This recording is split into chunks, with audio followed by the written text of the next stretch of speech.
a boy and a girl twins. They were born to my husband and my absolute best friend. I signed the divorce papers in absolute silence. When he took her home to his family's historic estate to break the news to his mother, she reportedly froze the moment she laid eyes on the two infants. She never told you, did she? Just as I capped my pen after signing the final page of the divorce settlement, my iPhone lit up. It was a text message from Julian, a single photo. In it, he and Chloe were leaning against each other, beaming with joy as they swaddled two newborns, one in baby blue, the other in blush pink. The background was the expansive sun-drenched window of a VIP maternity suite at Mount Sinai Hospital. Beneath the photo was a short caption, "Healthy boy and girl twins. Chloe and I have started our new chapter together. I hope you can move on with your life too." I placed the phone face down on my desk. Spread out before me was a complete liquidation inventory of every asset registered in my name: stocks, mutual funds, real estate holdings, private equity stakes. Every single item was meticulously cataloged. I had pulled all-nighters for a week straight to organize it. This wasn't for property division. This was to permanently and completely sever all financial ties with Julian Montgomery. He probably assumed that once I signed the agreement his attorney drafted, I would simply fade away. A pathetic woman quietly discarded for his true love, Chloe. He genuinely believed this was his orchestrated victory, the fitting end for a cold, work-obsessed career woman who didn't understand emotional intimacy and couldn't even give him a child. He was dead wrong.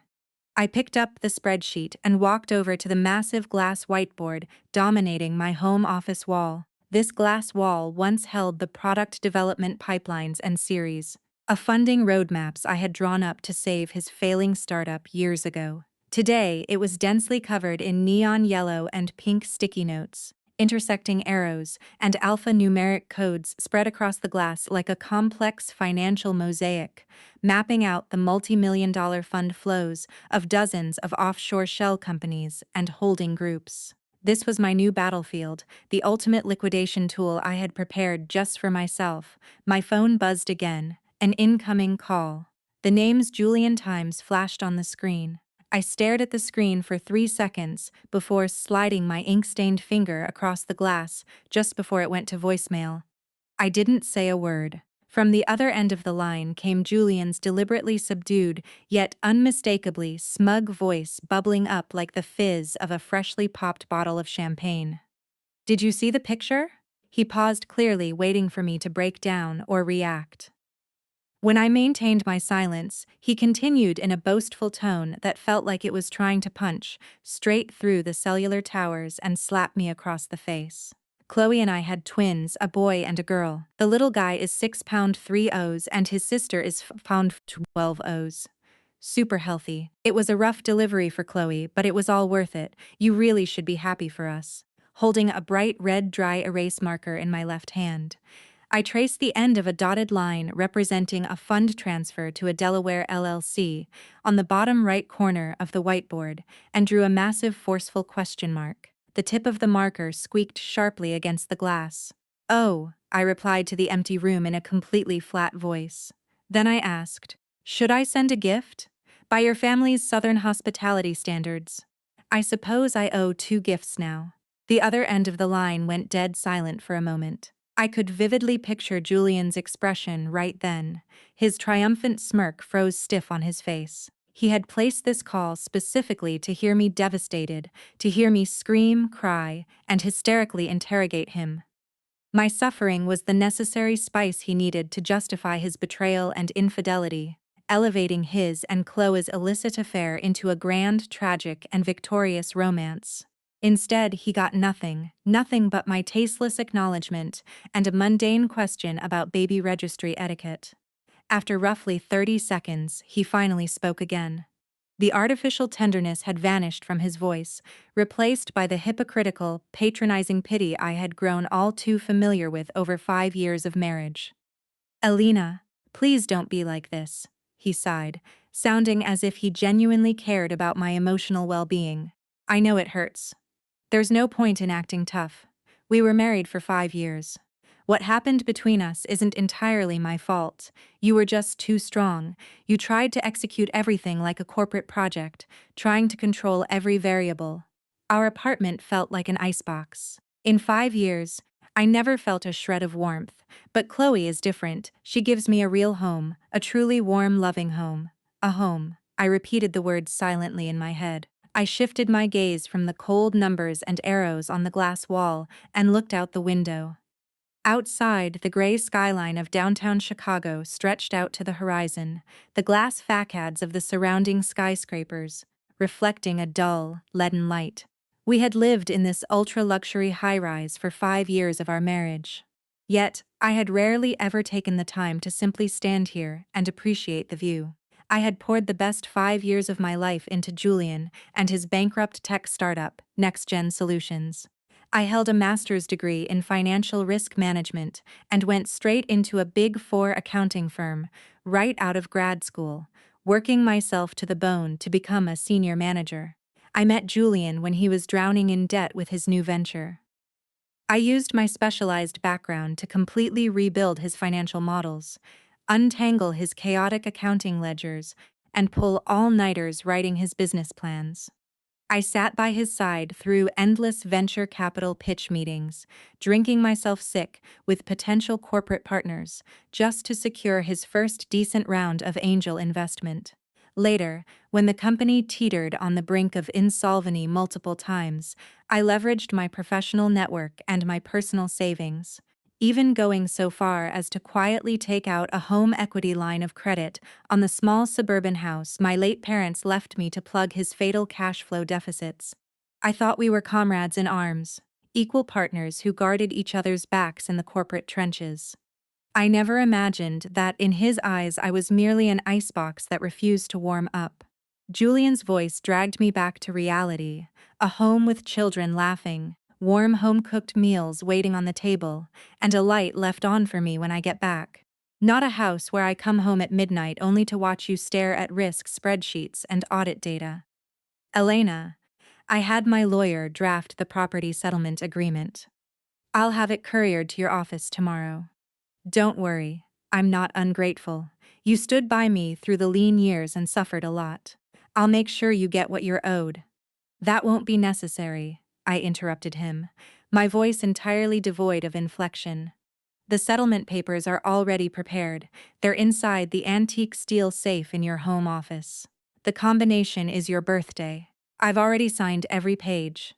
Julian fell silent again. The silence lasted much longer. I could even hear his ragged, slightly accelerated breathing over the receiver.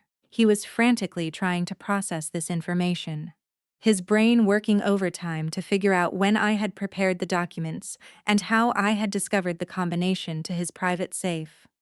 By now, his face was surely a mix of shock, humiliation, and the sudden infuriating realization that his prey had willingly slipped the snare.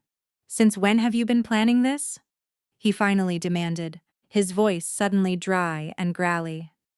"Since the first time you claimed you were pulling an all-nighter with the engineering team for a product launch," and Chloe posted a picture of the city skyline from a suite at the Ritz-Carlton on her Instagram.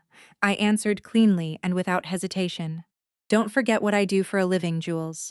I eat, sleep, and breathe risk assessment. My job is to analyze minute, anomalous data points to predict and mitigate catastrophic financial defaults. Marriage in a corporate sense is simply a cooperative partnership requiring active risk management. When the risk index exceeds my maximum allowable tolerance, executing an immediate stop loss is the only logical move." With that, I didn't wait for his rebuttal. I ended the call, switched my phone to silent, and tossed it face down onto the leather sofa.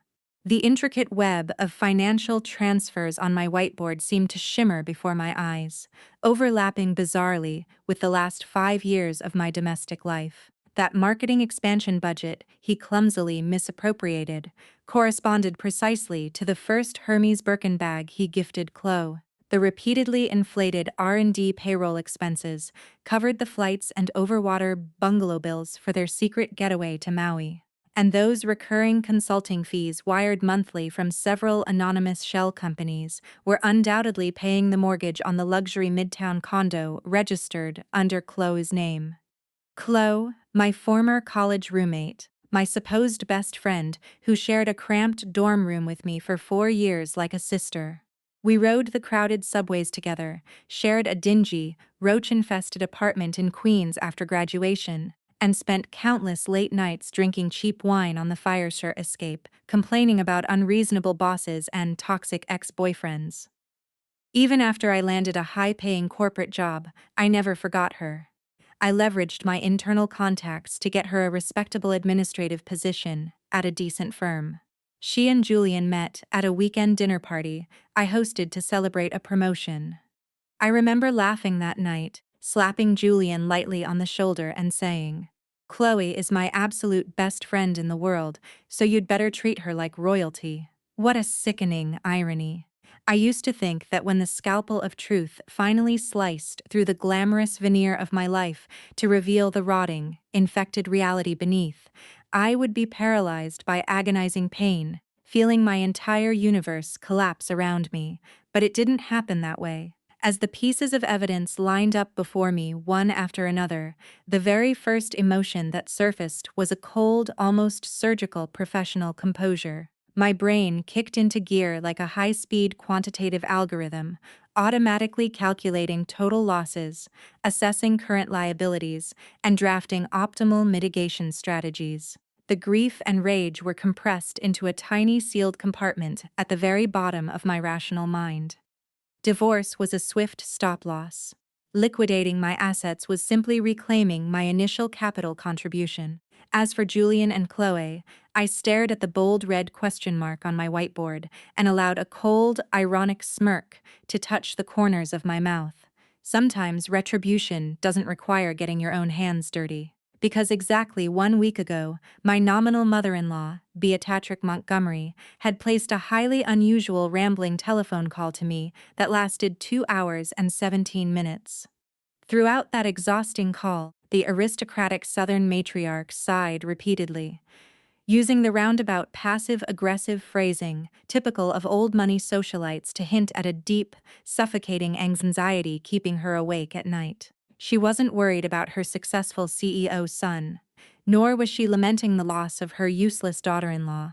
Her anxiety revolved entirely around Chloe, the sweet, traditional, domestically inclined woman Julian constantly bragged about, who was supposedly carrying the next generation of Montgomery heirs. The next afternoon, right on schedule, Julian arrived at my penthouse, accompanied by his corporate counsel, Brad Harrison. Julian was wearing a brand new tailored Armani suit, every hair gelled perfectly into place, his face exuding confidence mixed with a trace of underlying defensive caution. Chloe wasn't with him. It made sense. Having just given birth, she was likely lounging in a high-end postpartum recovery retreat, eagerly savoring the fruits of her victory. Inside my penthouse, every single item belonging to Julian, from his custom golf clubs and high-fidelity audio system to his extensive collection of imported anime figurines and discarded silk pajamas, had been categorized, securely packed, and neatly stacked by the front entrance. The towering stack of heavy cardboard boxes looked like a miniature graveyard of our marriage. When Julian pushed the door open and took in the scene, his brow furrowed deeply. The calm, superior demeanor he was trying so hard to project cracked instantly. "Elena, what is the meaning of this?" His tone was sharp, his eyes bypassing the boxes to glare at me with suspicious scrutiny. "There's no need to kick me out like a stray dog. Why make this so ugly and dramatic?" I sat calmly on the living room sofa, a thin stack of legal documents spread across the coffee table in front of me. I ignored his complaint entirely and simply raised my chin toward the empty armchairs opposite me. Julian and Attorney Harrison exchanged a brief look. Harrison pushed his gold-rimmed glasses up the bridge of his nose and sat down first, adopting a strictly professional, detached posture. I slid the top document across the glass table toward Julian. "This is the property division agreement. All premarital assets remain the sole property of their respective owners. I assume there are no objections to that clause." Our marital assets consist primarily of your 35% equity stake in NextGen Solutions, 3 jointly owned real estate properties, 2 vehicles, and several diversified investment portfolios. My proposed allocation is laid out clearly on page 2. Take a look. Julian didn't reach for it. Attorney Harrison picked up the packet and began scanning the pages with rapid precision. After reading just 3 pages, the lawyer's expression shifted dramatically. He adjusted his glasses twice in quick succession, looking up at me with a gaze filled with a mixture of professional shock and sharp reassessment. "Mrs. Montgomery," Harrison began, his voice intentionally level, though he couldn't completely mask his incredulity. "It appears there are several critical discrepancies in this proposal. Mr. Montgomery's equity and NextGen Solutions is an operational business asset under state statutory guidelines regarding marital asset appreciation, as well as the explicit terms outlined in your prenuptial agreements addendum." Counselor Harrison, I cut him off smoothly, pulling a much thicker, professionally bound legal binder from beside my laptop and placing it directly in front of him. "This contains certified copies of all core financial ledgers for NextGen Solutions from its incorporation to the present fiscal quarter, complete bank wire transaction histories, and the formal investment subscription agreements for all 5 major funding rounds. Specifically, rounds 2 and 3 occurred when the firm's operational cash flow was completely exhausted and bankruptcy was imminent. The capital injected during those crises came entirely from my personal funds, channeled through my late mother's family trust." I paused for a breath, watching Attorney Harrison's eyes widen in genuine shock as Julian's face darkened with sudden apprehension. I continued in a calm, measured tone. "According to Section 4, Paragraph B of our prenuptial addendum, all equity acquired via independent personal capital injection during marriage, along with 100% of its subsequent market appreciation, remains my exclusive, non-divisible personal property. Furthermore, regarding the 15% equity stake in NextGen purchased using our joint marital funds, I am willing to assign my half to Julian at a 50% valuation discount based on current market metrics. After all, with 2 new infants in the picture, his household expenditures are about to increase exponentially." Attorney Harrison's hands were trembling slightly now. He flipped through the thick binder with desperate speed, his face growing paler with every page he turned.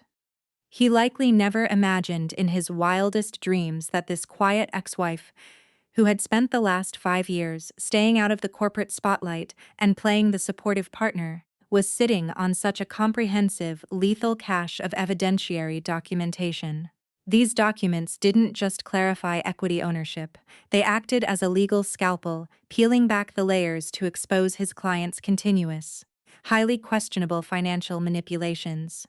Julian's face went from angry red to a sickly ash gray.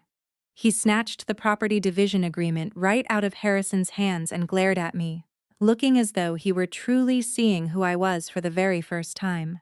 "You set me up," he hissed through clenched teeth, his voice vibrating with suppressed rage and a dawning, icy terror. "You've been plotting against me this whole time, haven't you?"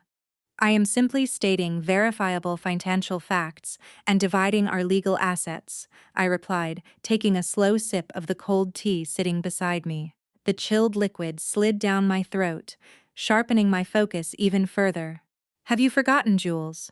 That proprietary financial forecasting model that blew away NextGen's very first venture capital investors. I pulled 3 consecutive all-nighters surviving on espresso to build that from scratch for you. When you secured that first $5 million seed round, the institutional investors couldn't find a single flaw in the financial architecture." I leaned forward slightly, and that rigorous due diligence report, I cashed in major favors with my former senior partners at the accounting firm to get that generated. That report saved your company from stepping into at least 7 lethal contractual landmines. Did you forget that, too? "Enough," Julian roared, slamming his fist onto the glass coffee table so hard my teacup rattled against its saucer. The veins in his temples bulged as he pointed a trembling finger right at my face, barking in a low, furious voice. What is the point of bringing up ancient history? You helped me with the business. Fine, that is a fact. But what did you ever do for this family? Spreadsheets, audit reports, data analytics. What else are you actually capable of? Do you have any idea how desperately my mother wanted grandchildren these past 5 years? You were always busy, always working, always on a flight. What I needed was a wife, a mother who could bear my children, not a cold-blooded corporate partner. This was undoubtedly the rehearsed narrative he and Chloe had perfected together, the shared justification they used to comfort and validate each other. During their countless stolen nights in hotel rooms, convincing themselves their betrayal was morally righteous. By saying it out loud now, he clearly believed he could claim the moral high ground and righteously condemn my failures as a traditional wife. Watching his flushed face and listening to his Swiss cheese arguments, I actually felt the urge to laugh.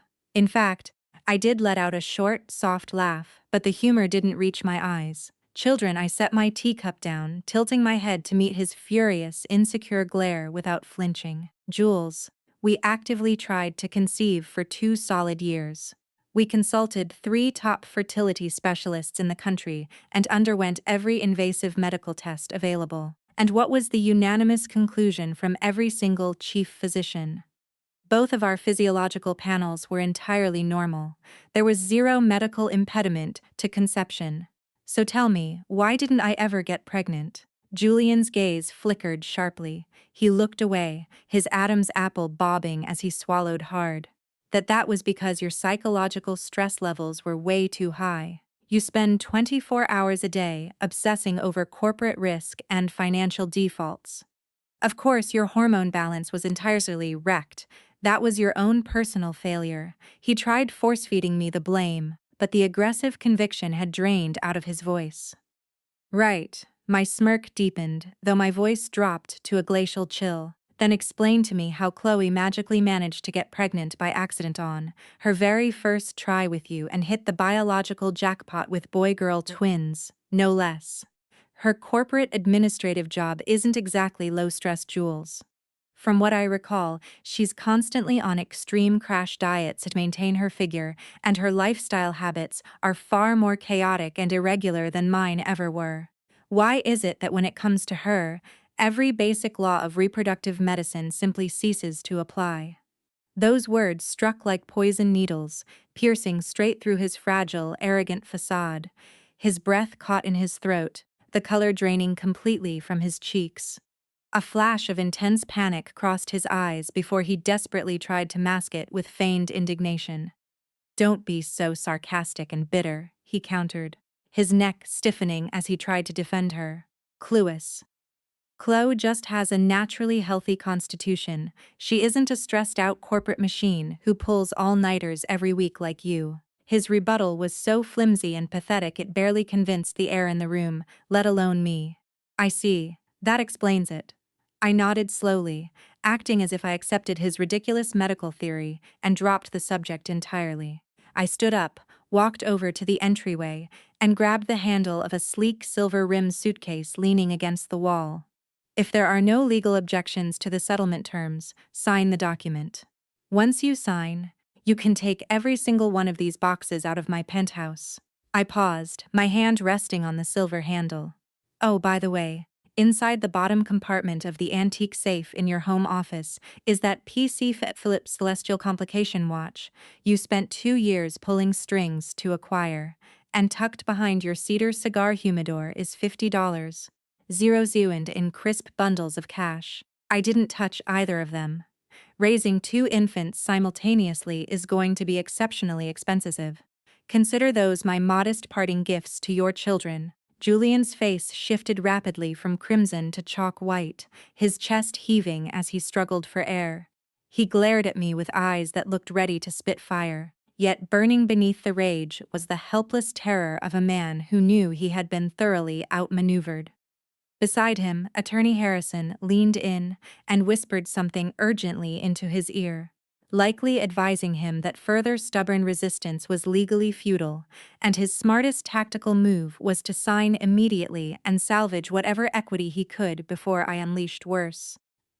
Julian ground his Murs together, practically ripping the Mont Blanc pen out of Harrison's hand, and violently slashed his signature across the bottom of the property division agreement. The heavy tip of the pen actually tore through the thick parchment paper with a sharp, aggressive scratch. With the document signed, Julian looked like a rooster that had just lost a brutal cockfight. The arrogant swagger he had marched in with was completely eradicated, leaving behind only a brittle, hollow shell of bravado. He glared at me with pure, unadulterated malice. "Don't get too smug, Elena," he hissed, every word scraped out from between his teeth. "You're going to regret this. You're going to spend the rest of your sad life clutching your bank accounts and your audit reports. And you are going to die completely alone. But me? I have Chloe. I have a son and a daughter. I am the actual winner in this life. Just watch me." I ignored his pathetic loser sermon entirely. I simply stood by and watched in silence as he, Attorney Harrison, and two assistants they called up from the lobby, frantically carted the towering stacks of cardboard boxes out of my apartment. Within 10 minutes, the entryway was completely empty with a heavy solid Times thud. The custom oak front door swung shut, locking out the noise, the drama, and the suffocatingly toxic atmosphere. The penthouse fell completely silent. I walked over to the floor-to-ceiling windows and looked down at the city grid below. The evening rush hour traffic flowed like rivers of white and red light along the downtown expressways. In the distance, the corporate neon signs were just beginning to flicker on, illuminating the cold, magnificent skyline of Chicago. The actual winner in this life. Jules, your definition of winning is so superficial and pathetic. It's almost funny. You have absolutely no concept of the Category 5 hurricane that is currently heading straight for your life. I walked back to the sofa and picked up my iPhone. The screen was still displaying the hospital photo Julian had texted me, the happy little family of 3. I swiped out of the message thread, opened my contacts, and scrolled down until I found a number saved under the name Times Beatrice Montgomery, mother-in-law. I had barely used this number since my relationship with Julian began to deteriorate over his demands for a traditional housewife.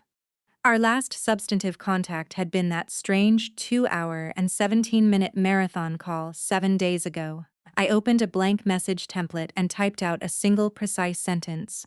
Julian and Chloe recently welcomed boy and girl twins. He is overjoyed and mentioned he plans to bring the babies back to Savannah next weekend to host a grand celebration at the family estate. Just wanted to share the happy news with you, Beatrice. My thumb hovered over the send icon for a fraction of a second before I pressed down firmly. A soft chime confirmed the message had been delivered. Without a shred of hesitation, I immediately tapped Julian and Chloe's contact profiles and permanently blocked them across every cellular and social media platform. I purged their records from my phone entirely. When the digital house cleaning was done, I tossed the phone onto the sofa and walked back over to my glass whiteboard. Among the dense network of financial flows and red question marks, one specific node stood out. I picked up a blue dry erase marker and uncapped it. Right next to the massive red question mark, I slowly printed 2 words: Game on. This was merely the overture. The real show was just about to start. Julian moved even faster than I anticipated. Just 3 days after our divorce decree was formally finalized by the judge, I spotted his latest public post while browsing Instagram from a burner account. It was a carousel of 9 professional photographs, accompanied by a nauseatingly sentimental caption. From now on, 1 + 1 = 4. Grateful for everything in my life. Excited for our bright future together. In the photos, Chloe was dressed in plush designer loungewear, her hair tied back in a loose, casual bun, her face artfully free of heavy makeup as she cradled the 2 infants in her arms. She looked at the cameras with a gaze so dripping with maternal sweetness it looked staged for a parenting magazine. Julian stood behind her, his arms wrapped securely around her shoulders, his chin resting gently on the top of her head. His face radiated an unmistakable glow of arrogant pride and patriarchal accomplishment. The setting was the living room of their new luxury home, decorated in soft, warm earth tones I had never seen before, overflowing with high-end baby swings, organic plush toys, and golden sunlight streaming across the hardwood floors. It looked like the ultimate picture of domestic bliss. The comment section beneath the post had erupted into a massive virtual celebration among our professional and social circles. Mr. Montgomery, you are crushing it. Thriving business and a gorgeous family, the true definition of a winner. Your wife is stunning and the babies are little angels. Congratulations, girl twins. That is the ultimate biological jackpot, Jules. Your family is truly blessed. Two at once, one of each. You must have done something right in a past life, man. Cheers. Several of our mutual corporate acquaintances and university friends had left flattering celebratory remarks as well. Reading between the lines, I could easily detect their underlying awkwardness and cautious diplomacy. Everyone knew I had just been divorced, yet they were rushing to bow to the new queen. Julian was replying to almost every single comment with energetic enthusiasm. His tone was a sickening cocktail of false modesty and sheer vanity, acting like a conquering king who had just established a new dynasty and couldn't wait to display the crown jewels to the entire world. He felt justified in his arrogance. During our 5 years together, he hadn't managed to produce a single heir, yet within a year of carrying on with Chloe, he not only got a child, but hit the traditional family jackpot, a healthy son and daughter. For a man steeped to his bone marrow in old-fashioned Southern patriarchal values, a man who valued family lineage, legacy, and social standing above life itself, and for his aristocratic family who shared those exact same obsessions, this was the ultimate badge of honor. It was a glorious accomplishment that instantly washed away the moral sin of his infidelity and divorce. I scrolled calmly through the photos and the endless stream of congratulations, closed the app, and booted up my encrypted laptop. I logged into a secure two-factor authenticated email server. A new message was waiting in my inbox. The sender's address was a randomized string of alphanumeric characters, but I knew exactly who was on the other end. I clicked open the message. The body of the email was completely empty. Attached was a single encrypted zip file and a separate plain text document. The plain text file contained only a street address. I downloaded the zip file, entered the complex 16-character decryption key, and extracted the contents. Inside were 14 high-resolution digital photographs. The images showed a young man dressed in a dark gray hoodie, his face partially obscured by a black baseball cap and a surgical mask, hurriedly entering the front sliding doors of a private fertility clinic on several different dates and times. Despite his aggressive attempts at concealment, I recognized him instantly from his distinct slouched gait and the tiny discolored birthmark just below his left earlobe. It was Travis Montgomery, Julian's first cousin, 2 years younger than him. Travis held a phantom executive title at NextGen Solutions, drawing a fat six-figure salary while spending his days slacking off, playing online poker, and partying in VIP nightclub booths. His primary life skills consisted of racking up gambling debts and crashing expensive sports cars, and the clinic in the photographs bore an impressive, highly clinical name on its brass plaque: Prime Life Reproductive Institute. This was the exact same boutique medical facility that Beatrix Montgomery had mentioned during our marathon phone call, the place where she had anxiously accompanied Chloe for a routine prenatal checkup because Chloe claimed she was feeling under the weather. I opened the plain text document and plugged the street address into my mapping software. The location pinned onto a rundown decade-old apartment complex located on the industrial outskirts of Chicago, right near a major freight distribution hub. The neighborhood was sketchy, the rent was dirt cheap, and it was roughly a 40-minute drive from Prime Life Reproductive Institute. I knew from family gossip that Travis leased a cheap studio apartment out there as a private crash pad, whenever he wanted to lie low or entertain questionable company away from his family's prying eyes.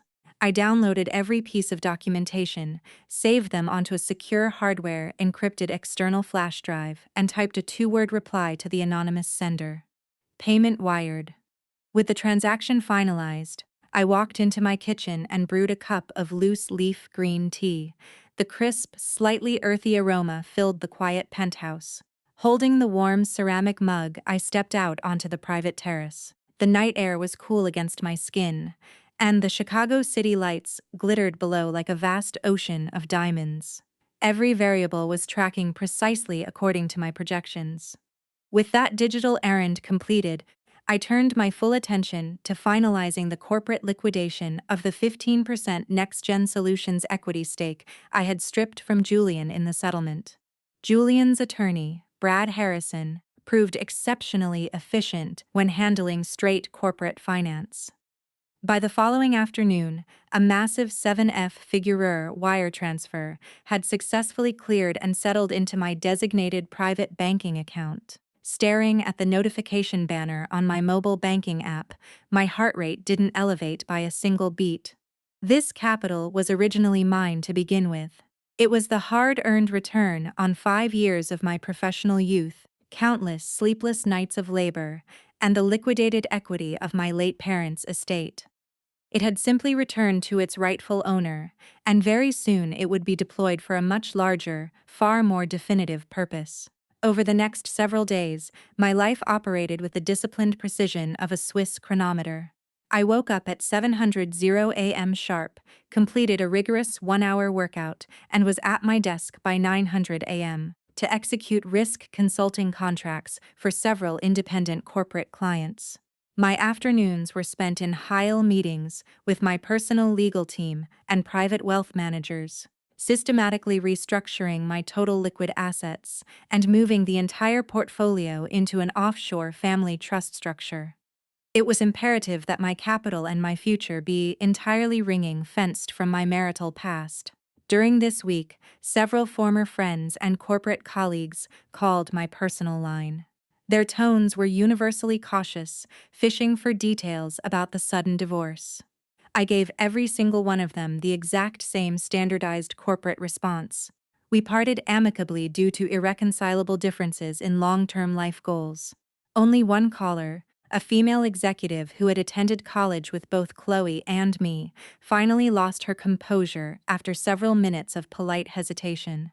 She lowered her voice to an angry whisper over the line. "Elena, are you really just going to let them walk over you like this? What Chloe did is absolutely unforgivable. She's been like this since our dorm days, acting all sweet and innocent on the outside. But underneath, she's a calculating viper who will do whatever it takes to snatch anything she covets, especially if it belongs to someone else. I never dreamed she would actually stoop to stealing her best friend's husband." I cut her off smoothly, my voice entirely devoid of emotional resonance. Julian and I separated because our marriage failed. Whatever choices he made after that are his own business. My friend let out a frustrated sigh. "You don't get it, Elena. Jules is spinning a completely different story to everyone in our network. He's claiming you were an absolute nightmare to live with. Cold, controlling, and emotionally barren, and that he had no choice but to leave for his own mental health. And Chloe, she's even worse. She's playing the ultimate martyr in her little mommy circles, crying crocodile tears and claiming times you times voluntarily stepped aside because you felt guilty about not giving him children, allowing their true love to flourish. She tells everyone how sorry she feels for you. It makes me want to vomit. Those two shameless sociopaths deserve each other." "Oh, really?" I arched an eyebrow, taking a slow sip of my tea. "Is that the official narrative they're running with?" "Yes. They've painted themselves as tragic romantic heroes who overcame massive obstacles to build a family. And get this, I heard from a mutual friend in Savannah that Jules is hosting a massive, lavish baby debut and naming reception at the Montgomery family estate next weekend. He's inviting every major socialite, politician, and business elite in the county to formally present Chloe and the twins. He wants to solidify his public image as the ultimate business and family patriarch." "I see." I set my teacup down on the table, a cold, humorless smile forming on my lips. "I'm sure it will be a truly magnificent celebration." After disconnecting the call, I walked over to my desk and flipped open my leather-bound calendar. Next weekend's date had already been circled twice in bright red ink. Julian's hometown was an historic old money Southern community, nestled among the marshlands and weeping oaks of South Carolina. A place where traditional etiquette, family lineage, and public reputation were valued above the law. In a town like that, social gossip traveled faster than fiber optic broadband, and a public scandal could permanently destroy a family standing for generations. If a prominent family suffered even a minor embarrassment, the entire county knew about it before noon, and it remained prime country club chatter for the next 30 years. Jules, the grander you build your stage and the more high society spectators you invite to the theater, the more catastrophic the bodily trauma when you get shoved off the platform. I picked up my phone and dialed a specialized number. The line rang 6 times before it clicked open. From the receiver came a warm, distinctly Southern female voice carrying a trace of exhaustion but undeniable genuine affection. "Hello, who's calling?" "Aunt Martha, it's me, Alina," I said softly, allowing my tone to relax into familiar warmth. "Alina, sweetheart, my goodness." Aunt Martha's voice jumped 3 octaves, instantly flooded with pleasant surprise. "What a wonderful treat. Why are you calling your old auntie? How have you been? Are you working yourself to death up in that windy city? Have you been eating properly?" "I'm doing wonderful, Aunt Martha. How are you and Uncle Robert doing?" "Oh, we're just fine, darling. Just fine, though. Your uncle's gout is acting up again with all this humid weather we've been having." After a few minutes of pleasant family catch-up, I shifted the conversation to my primary objective. "Aunt Martha, will you be around next weekend? I have some personal business to attend to down in Savannah and I was planning to fly in for a couple of days." "Next weekend?" "Why, of course, honey. If my little Elena is coming home, I will clear my social calendar completely," Martha answered instantly, though her tone quickly shifted into maternal concern. "Is everything all right, sweetheart? Did you and Julian have a falling out?" "Just the other day at the country club, I bumped into Mrs. Henderson, and she said she saw Julian's mother, Beatrice, looking like she'd seen a ghost, sighing and wringing her hands like the world was ending. But when folks asked her what was wrong, she clammed up tight." Aunt Martha worked as a senior administrative director at the county courthouse. While it wasn't a corporate suite role, her position placed her at the absolute epicenter of local municipal gossip. She knew everyone, heard everything, possessed an unshakable moral compass, and absolutely despised high society hypocrisy. "There are just a few legal and financial matters I need to tie up in person. I'll explain everything over dinner when I get there," I said smoothly. "Oh, and Aunt Martha, please keep my trip entirely confidential for now. Don't mention it to anyone at the club, especially not anyone connected to the Montgomery family." The line went silent for 2 beats. With her decades of navigating small-town politics, Aunt Martha immediately sensed the underlying gravity of my request. Her tone hardened into serious reliability. "Understood. Honey, you don't worry about a thing. Just send me your flight details, and I'll pick you up at the airport myself." "No need to drive out to the airport, Aunt Martha. I'll rent a car and drive into town. I'll call you the second I check into my hotel." "All right, darling. You travel safe, you hear?" Ending the call with Aunt Martha felt like locking the final deadbolt on a vault. The afternoon before the grand Montgomery family baby debut, I drove a sleek, inconspicuous rental car into the picturesque, moss-draped southern town where Julian had been raised. The town was framed by slow-moving tidal rivers, its historic cobblestone streets polished smooth by centuries of carriage wheels and luxury sedans, antebellum mansions with sprawling wraparound porches and pristine white columns lined the avenues, the humid air thick with the scent of blooming jasmine and salt water. Time seemed to move at a deliberate aristocratic crawl here. Without alerting a soul, I checked into a newly constructed boutique hotel situated on the eastern edge of the historic district.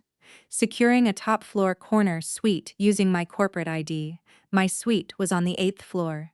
Drawing back the sheer curtains, I had an unobstructed bird's-eye view of the sprawling Montgomery family estate, just 3 blocks away. The manicured front lawn of the estate had already been transformed into an extravagant event venue. A massive cream-colored reception tent was erected across the grass, decorated with elaborate floral archways, golden chandeliers, and hundreds of pastel blue and pink balloons. A massive silk banner stretched across the second-story balcony of the main house, embossed with shimmering gold calligraphy, celebrating the baptism and debut of heirs, Montgomery boy and girl twins. The Montgomerys were old Southern aristocracy. Julian's father was a retired federal district judge who commanded immense local respect, and Julian was widely viewed as the most successful crown jewel of his generation, the brilliant big city corporate CEO whom local high society matrons constantly held up as the gold standard to their own underperforming sons. This baby debut wasn't merely a party to celebrate two infants, it was a loud, triumphant declaration to the entire state that the Montgomery dynasty had secured its lineage, its wealth, and its future. I pulled the heavy blackout curtain shut, opened my laptop, and connected to my encrypted mobile hotspot. I initiated a comprehensive final review of the digital payload I had prepared for tomorrow's festivities. It was a standard high-speed black USB flash drive containing a meticulously compiled forensic-level investigation report executed by a top-tier private intelligence firm over the past 3 weeks. First, high-resolution surveillance timestamps confirming Travis Montgomery had entered Prime Life Reproductive Institute on 7 distinct occasions over the past year, complete with vehicular registration tracking and timestamped entry logs. Second, a comprehensive telecom metadata summary detailing extensive, late-night cellular communications between Chloe and Travis over the 12 months preceding the pregnancy. While the audio wasn't recorded, the frequency and timing of the calls correlated precisely with Chloe's initial fertility clinic consultations and subsequent ovulation cycles. Third, a detailed background investigation into Prime Life Reproductive Institute itself. While operating as a fully licensed medical facility on paper, the institute quietly catered to ultra-wealthy clients seeking specialized off-the-books reproductive services. The report documented their private donor concierge program, which allowed clients to secretly select specific biological specimens from family members or associates to circumvent genetic screening red flags. Travis Montgomery was formally cataloged in their database as an active verified donor under the clinical profile identifier donor K7. Finally, an authoritative medical analytics evaluation drafted by a board-certified reproductive endocrinologist. Utilizing the few candid lifestyle photographs and fitness tracker data Julian had proudly posted of Chloe online over the years, combined with her documented clinical history, the report calculated the statistical probability of Chloe conceiving fraternal boy-girl twins naturally at less than 0.4%. Conversely, the probability of achieving this precise biological outcome via targeted in vitro fertilization utilizing pre-screened embryos was calculated at over 88%. Every disparate data point linked together seamlessly, forming an airtight forensic masterpiece. Chloe had never conceived naturally with Julian. She had utilized Prime Life Reproductive Institute to undergo an IVF cycle using third-party donor sperm and potentially donor eggs as well, given her own dietary restrictions and medical profile.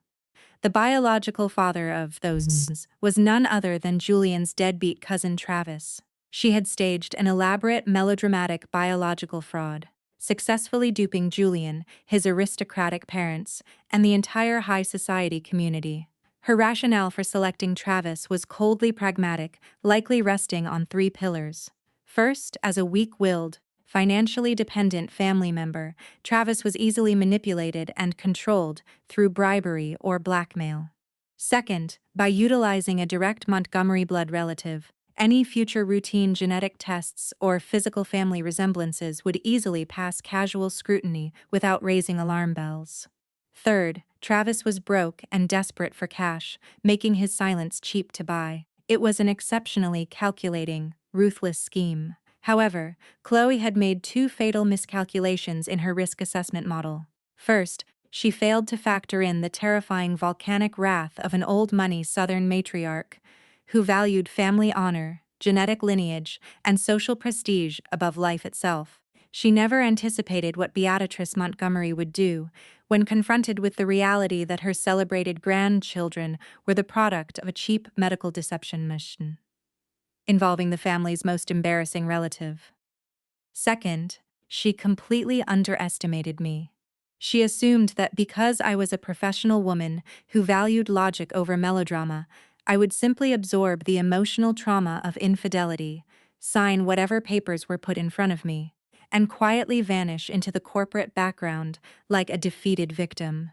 She forgot or simply lacked the intellectual capacity to comprehend that a senior corporate risk auditor's greatest professional asset is the ability to detect anomalous data patterns beneath a placid surface, systematically assemble the evidence, and execute a lethal precision strike precisely when the target is most vulnerable. I never enter a boardroom or a battlefield without a complete exit strategy. As the evening shadows lengthened across the historic town, I changed into an inconspicuous dark gray athletic tracksuit, pulled a black baseball cap low over my eyes, tucked my long hair securely up inside the brim, and slipped out of the hotel via the side exit.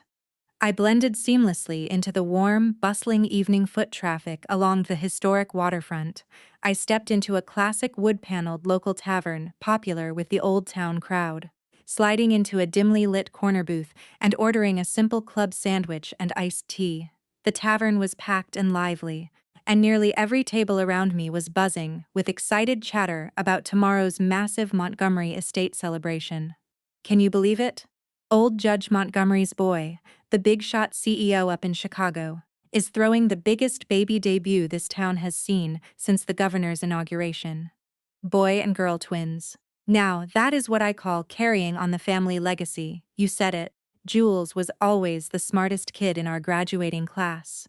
And now he's running a multi-million-dollar tech firm, and his new wife, beautiful Southern girl, super sweet, and blessed them with an heir and a spare on her first try. That family lives a charmed life, I swear. Hey, whatever happened to his first wife? Didn't he marry some corporate financial executive up north a few years back? Oh, her. I heard from Beatrix Bridge Club that the first wife was an absolute nightmare, a cold-blooded workaholic who cared more about her laptop than making a home. They were married for 5 solid years, and she couldn't even give him a child. You really think an old family like the Montgomery would put up with a barren corporate iceberg forever? Jules divested and upgraded just in time. This new girl actually knows how to take care of a man and build a real family. I kept my head down, methodically eating my sandwich in silence. Envy, disdain, ignorant, small-town speculation. Every toxic syllable drifted clearly into my booth. It was obvious that Julian and Chloe had successfully weaponized his parents' social standing to completely dominate the local narrative. The entire county was currently convinced I was a cold, infertile failure who had been rightfully discarded by the town's golden boy, while Chloe was being elevated as the fertile, loving savior of the Montgomery family dynasty. Perfect. In financial risk management, the higher a fraudulent asset is artificially pumped, the more catastrophic and absolute the market correction. When the bubble finally pops, public sentiment is a two-edged sword. When it swings back, it cuts deeper than any legal injunction. I paid my tab in cash, pulled the brim of my cap down even lower, and slipped out of the tavern into the humid southern night. Back in my hotel suite, the city had settled into quiet darkness. Out my window, the Montgomery estate was still blazing with floodlights, the faint sounds of clinking glass, and system checks drifting through the night air as hearers finalized the setup for tomorrow's grand event. The entire Montgomery household was undoubtedly drowning in a manic, intoxicating cocktail of pride, vanity, and anticipation. Julian and Chloe were likely lying in bed right now, dreaming of how they would bask in the adulation of the county's elite tomorrow morning, officially cementing their status as the ultimate corporate and domestic power couple. They had no earthly idea that the magnificent high society stage they had spent months building was less than 12 hours away from transforming into ground zero of the most humiliating scandal in the state's modern history. I sat down at my desk, booted up my laptop, and took the encrypted zip file containing the Prime Life Reproductive Institute records, the forensic donor reports, the surveillance photos, and the medical probability analysis. Using an untraceable secure onion-routed email address, I forwarded the entire digital payload directly to Aunt Martha's personal inbox. I included only one simple instruction in the body of the text. From an anonymous source who cares deeply about the integrity of the Montgomery family legacy, please ensure Mrs. Beatrix Montgomery reviews these documents in private before the reception begins tomorrow morning. Aunt Martha had spent 30 years working in the municipal court system. She was universally respected for her ironclad integrity, her sharp mind, and her absolute refusal to tolerate moral hypocrisy. More importantly, decades ago, she and Beatrix Montgomery had been close social acquaintances before Old Town politics caused a minor drift. Despite the distance, a baseline of mutual respect remained. She was the absolute perfect delivery mechanism for this asset. Given Beatrix's fanatical obsession with her family's genetic lineage and high society reputation, viewing these documents would trigger an immediate volcanic psychological reaction. Her aristocratic pride would override any social decorum, compelling her to act with ruthless, destructive decisiveness to purge the deception from her house, and that was precisely the catalyst I needed. The most effective demolitions occur when the property owner willingly detonates the charges from inside the building. After confirming the email had successfully transmitted and decrypted on the receiving server, I shut down my laptop and switched off the desk lamp. The suite plunged into absolute darkness, save for the faint, shimmering glow of the floodlights bouncing off the Montgomery estate 3 blocks away, casting long, shadowy silhouettes across my ceiling. I lay down on the crisp hotel linen and closed my eyes. Outside, the steady chirping of southern cicadas blended with the distant hum of traffic, creating the unique, heavy silence of a southern summer night. Tomorrow was going to be an exceptionally productive day. The following morning broke with brilliant southern sunshine. The sky was a cloudless, vibrant blue, and the golden sunlight poured generously over the sprawling grounds of the Montgomery estate, illuminating the manicured lawns with striking clarity. The massive cream-colored tent, the shimmering gold banners, the towering pastel balloon arches, every detail looked aggressively expensive and vibrant. By 1000 a.m., the driveways lining the estate were completely gridlocked with luxury sedans, imported SUVs, and black car services. The absolute cream of local high society had arrived. Retired federal judges, wealthy real estate developers, local politicians, bank presidents, and prominent socialites all mingled across the lawn, champagne flutes in hand. Julian looked like he had stepped straight out of a GQ spread. He wore a bespoke navy blue Tom Ford suit, his hair coed to absolute perfection, standing at the head of the main entrance steps to receive his guests. His face was practically glowing with an intoxicating blend of supreme confidence, corporate pride, and arrogant satisfaction. Beside him stood his father, the retired Judge Montgomery, impeccably dressed in a classic Southern Sears sucker suit, though the judge had recently suffered from mild health issues that left him looking slightly pale. His posture was rigid with pride as he greeted old colleagues, his eyes gleaming with the deep satisfaction of a patriarch whose family name was secure. I didn't walk over to the reception. Instead, I sat comfortably in the leather armchair of my 8th-floor hotel suite, sipping fresh coffee while looking through a pair of high-powered stabilized military binoculars aimed directly at the main pavilion. At the same time, my iPad was propped on the table, streaming a crystal-clear high-definition live video feed. Aunt Martha had executed her role flawlessly, claiming she wanted to help with the morning setup. She had arrived at the estate early and quietly placed her secondary smartphone on a floral stand near the front row of VIP seating, disguised by a decorative arrangement of white hydrangeas. The camera angle provided a perfect unobstructed view of the main stage and the front guest tables. On my screen, the reception was a whirlwind of high society chatter and clinking silver. Chloe sat at the center of the VIP pavilion, completely surrounded by a fawning circle of wealthy country club matrons. She was dressed to the nines today, wearing a custom-tailored blush-pink Chanel boulet dress that complemented her delicate features. Her hair styled in an elegant chignon secured by a pearl hairpin. Nestled in her arms were the twin infants, both dressed in matching hand-embroidered, white silk christening gowns. She kept her head tilted slightly downward, displaying a picture-perfect look of modest maternal sweetness as she soaked in the endless stream of flattery and admiration from the surrounding women. Yet, beneath the modest act, the raw, triumphant vanity flashing in her eyes was unmistakable. The entire Montgomery clan appeared to be floating on an expanding cloud of absolute social triumph. My gaze, however, bypassed the happy couple and focused entirely on another figure sitting at the primary family table, Beatrice Montgomery. Beatrice was dressed in formal Southern royalty attire, a royal blue velvet tailored suit with a silk scarf draped gracefully over her shoulders, her hair coedited into a stiff, immaculately sprayed salon style. To the casual observer mingling on the lawn, she looked like any other proud grandmother hosting a lavish country club reception. But through the optical zoom of my binoculars, I could see the truth. Beatrix's facial muscles were locked in a state of rigid, unnatural tension. Her polite conversational smiles were completely frozen, her eyes dead and glassy.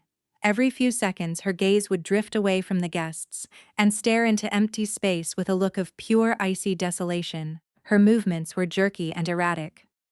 When a catering waiter poured tea into her bone china cup, her hand trembled so aggressively, she nearly spilled the scalding liquid across the white linen tablecloth.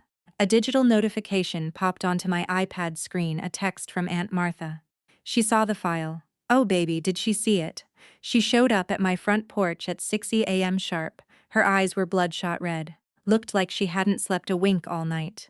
I handed her the printed portfolio. She sat on my living room sofa and read every single page, word for word, for a solid hour. Didn't say one word. Her knuckles turned dead white from gripping the paper so hard. When she got up to leave, her whole body was shaking like a leaf. I tried to grab her arm to steady her, but she just pulled away, stared at me with ice in her eyes, and said, "I understand." I tapped out a single character reply, "Good." On the live video feed, the hired master of ceremonies, a prominent local television broadcast personality, stepped onto the raised stage, tapping his microphone to call for the guests' attention. With smooth, professional charisma, he began whipping the crowd into an enthusiastic, celebratory mood. His introductory remarks were a masterclass in high society flattery. He showered praise upon the Montgomery family's storied legal lineage, lauded Julian's meteoric rise as a Chicago tech titan, complimented Chloe's beauty and grace, and poetically described the twin infants as a miraculous blessing bestowed by heaven itself. The manicured lawn erupted into polite, synchronized applause. When the opening remarks concluded, the MC raised his voice dramatically. "And now, ladies and gentlemen, esteemed guests, please direct your attention to the center stage as we welcome the stars of today's celebration, the proud parents and their beautiful new heirs. Let's give them a warm Southern welcome." The background music shifted seamlessly into an uplifting, triumphant classical melody. Julian straightened his posture, buttoned his Tom Ford jacket, and led the way up the carpeted steps onto the stage. He turned to Chloe, gently taking the baby boy from her arms and holding the infant proudly against his chest. With his free hand, he gripped Chloe's waist affectionately. Chloe, holding the baby girl, offered the crowd a shy, radiant smile as she leaned her head against Julian's shoulder. As the family of four stood squarely in the center of the stage, the applause swelled into a thunderous ovation, accompanied by enthusiastic cheers from Julian's old college buddies. Julian cradled his son, looking out over the sea of county elite. His face was illuminated by a blinding smile, an absolute unadulterated expression of supreme arrogance and victory. He cleared his throat directly into the microphone, his deep voice echoing across the estate grounds, heavy with suppressed emotion. "Thank you. Thank you all so very much," he began, pausing to let the applause settle. "To all of our friends, family, and distinguished colleagues who traveled from near and far to celebrate the baptism and formal debut of my son, Alexander Vance Montgomery, and my daughter, Caroline Grace Montgomery, I am profoundly humbled by your presence today." He took a theatrical breath, his chest expanding. "Standing here today, looking out at all of you, the weight I feel on my shoulders is not the pressure of business or expectations. It is the overwhelming weight of pure gratitude and family duty. Because today I can finally stand before you and say, the Montgomery family legacy is secure." The crowd erupted again, several older gentlemen raising their champagne flutes in a formal toast. Down in the front row, two of Julian's childhood friends actually wiped tears of sentimentality from their eyes. Julian waited for the noise to subside before executing the next phase of his performance. He turned his body slightly, gazing at Chloe with an expression of intense theatrical devotion, his voice dropping an octave into a soft, intimate register. "More than anything, I want to express my eternal gratitude to my incredible wife, Chloe." He paused, letting the silence build for emotional impact. "She gave me something I searched for my entire life. She gave me a true, loving home. She taught me the true meaning of warmth, partnership, and family sacrifice. Her grace, her resilience, and her unwavering love sustained me through my darkest professional hours. And now she has given me the ultimate miracle, these two perfect, beautiful children.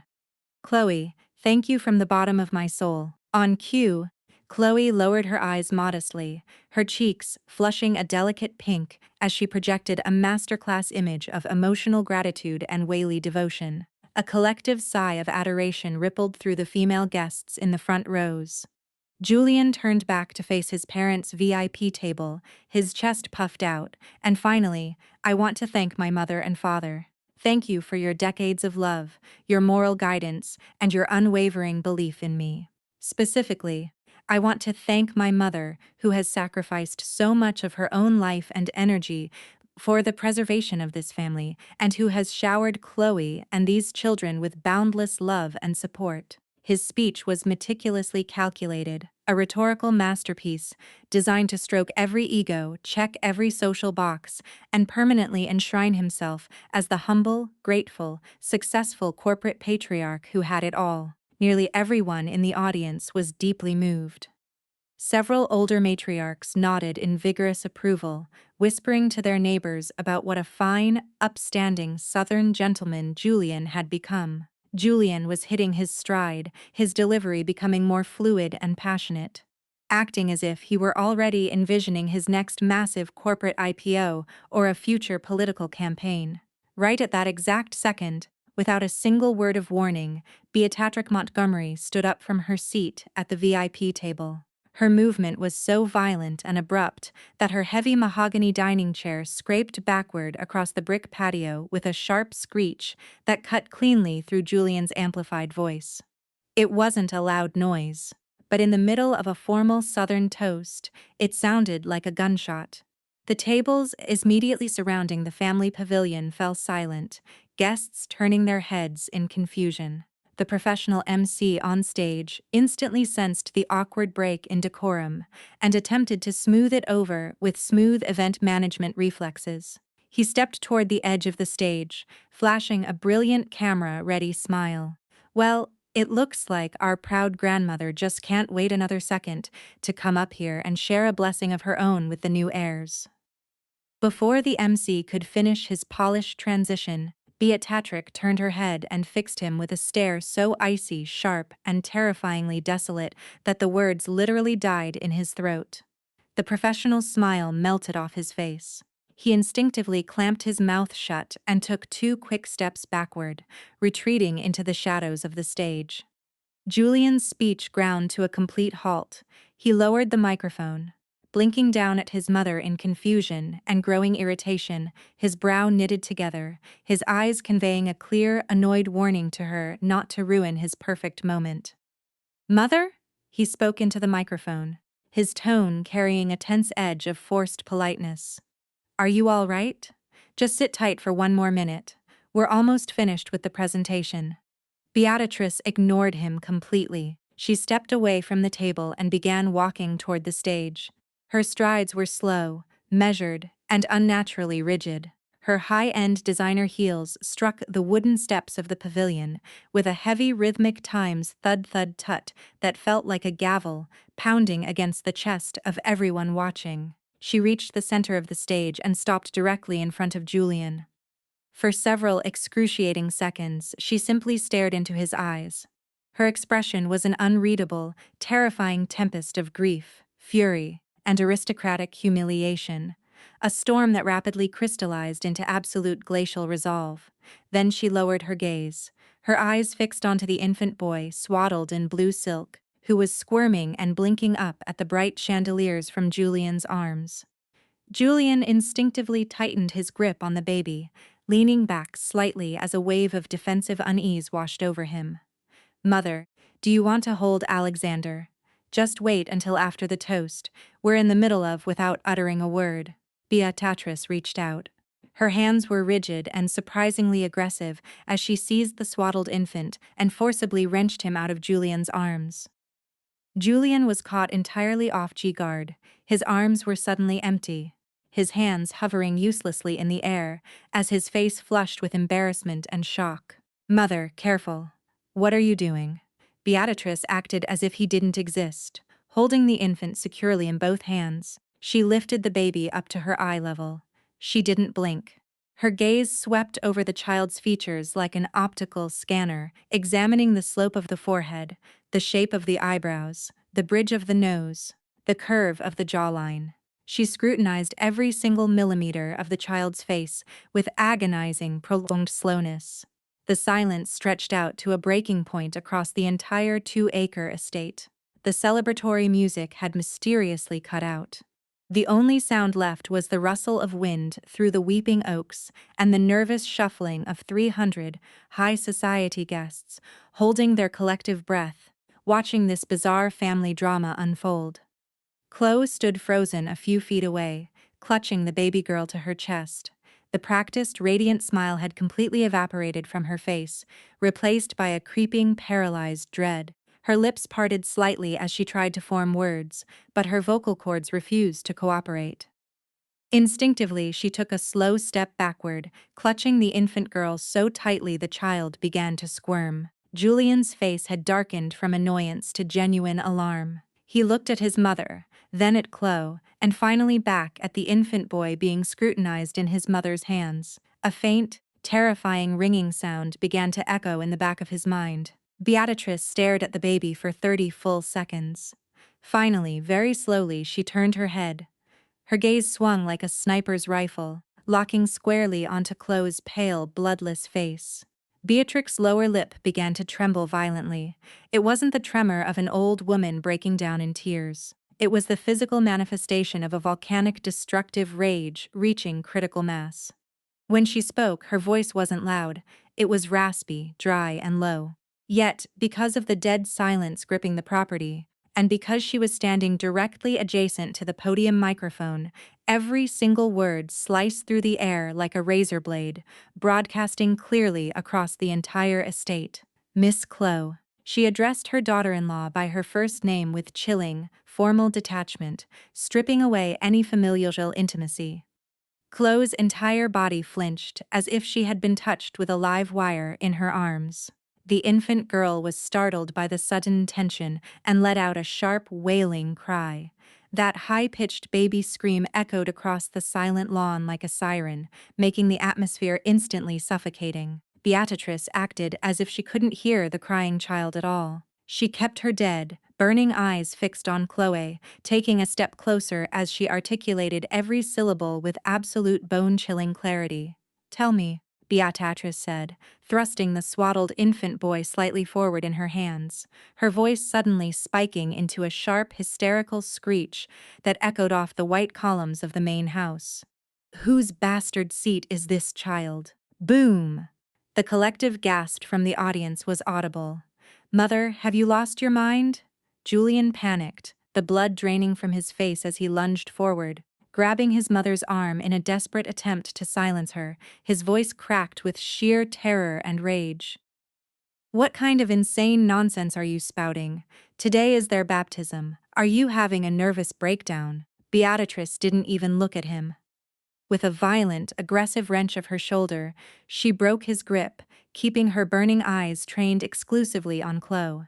The aristocratic composure she had maintained for decades was completely gone, replaced by the savage fury of a queen whose throne had been defiled by common thieves. "Me? Lose my mind?"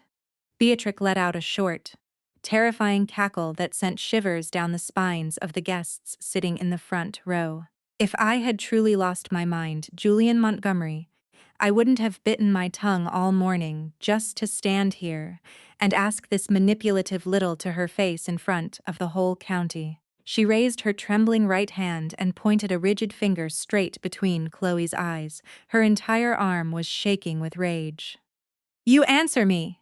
Beatrix screamed into the microphone, her voice echoing over the manicured lawns. "You look me in the eye and tell this whole town. What exact medical procedures did you undergo at Prime Life Reproductive Institute? Who is the biological father of the children inside those blankets?" Chloe's face turned the color of chalk, her arms locked around the crying baby girl, her knees buckling slightly as her lips stammered uncontrollably.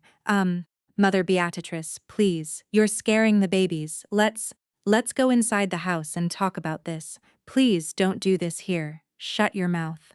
Beatrice barked with such ferocious authority that the professional MC standing in the shadows actually dropped his clipboard onto the stage floor with a loud clatter. With her free hand, Beatrice reached into her designer leather handbag, grabbed a thick brown manila envelope, and slammed it down onto the acrylic podium with all her physical strength. "You parade around this town every single day, bragging about your miraculous boy-girl twins. You act like you're some blessed fertility goddess who saved the Montgomery family line." Beatrix's chest heaved, her voice vibrating with raw, unadulterated hatred. "Did you think Julian was the only one you could play for a fool?" She snatched the envelope, ripped the top open, and pulled out a thick stack of printed forensic documents and 8x10 surveillance photographs, shaking them violently in Chloe's face. "These two infants have not one single drop of Julian's blood in their veins. They are not his children." The entire 300-person guest pavilion exploded into absolute chaos. High society matrons gasped in horror, several dropping their crystal champagne flutes onto the brick patio, where they shattered into pieces. In the VIP section, Judge Montgomery attempted to stand up, his face turning a dangerous shade of crimson before he slumped back into his chair, clutching his chest as two retired physicians rushed to his side. "What the hell are you talking about?" Julian's eyes were wide and bloodshot, his voice dropping into a panicked, feral growl. He grabbed his mother's shoulder again, shaking her. "Mother, stop this right now. You are destroying our family name. Stop lying." "Me lying?" Beatrix turned on her son like a rabid animal, her voice reaching a deafening crescendo. "If I were lying, would I be standing here destroying my own family crest in front of everyone I have known since childhood?" She turned back to Chloe, her eyes blazing. 3 weeks ago, when you claimed you needed to go to the clinic for a routine checkup, I insisted on tagging along because I was worried about my future grandchildren. Did you think because I'm 65 years old, my eyes are failing me? Did you think I wouldn't notice you slipping away to the third-floor specialized donor wing? Did you think I wouldn't recognize my own nephew's name on a patient consent log? With a violent flick of her wrist, Beatrice hurled the thick stack of documents straight into Chloe's face. The heavy parchment papers and glossy photographs dispersed in the air, raining down across the stage and fluttering off the edges onto the front row dining tables. Several curious guests instantly snatched up the scattered sheets. Within seconds, their expressions shifted from shock to absolute morbid horror. On the very top page, printed in bold, undeniable black ink beneath the header of Prime Life Reproductive Institute, was an executed medical agreement, intrauterine insemination, Third-party donor IVF consent form, patient Chloe Vance. Biological donor identifier K7. Julian stood completely frozen, his expensive boots rooted to the stage. His pupils dilated until his eyes were almost entirely black as he stared down at the scattered papers at his feet. A horrific, suffocating pressure seized his throat. He tried to inhale, but his lungs felt like they were filled with wet cement. Beatrice wasn't finished. She turned her head, her eyes sweeping across the crowded lawn like a searchlight, until she spotted a young man wearing a loud floral designer shirt, trying to discreetly duck behind a catering tent near the open bar.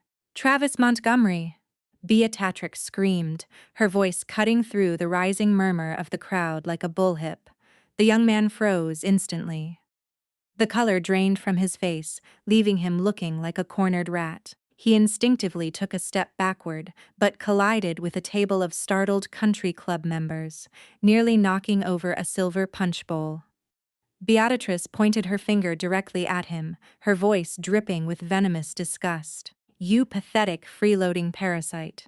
Don't you dare try to hide. That Prime Life Donor Code K7 belongs exclusively to you. You visited that fertility clinic 7 distinct times over the past 12 months. Every single time, you told your mother you were driving up to Chicago to interview for as a consulting job. The only job you were executing was filling a plastic cup so your degenerate cuisine-in-law could get pregnant." The entire estate lawn descended into a deafening uproar. "Good Lord in heaven!"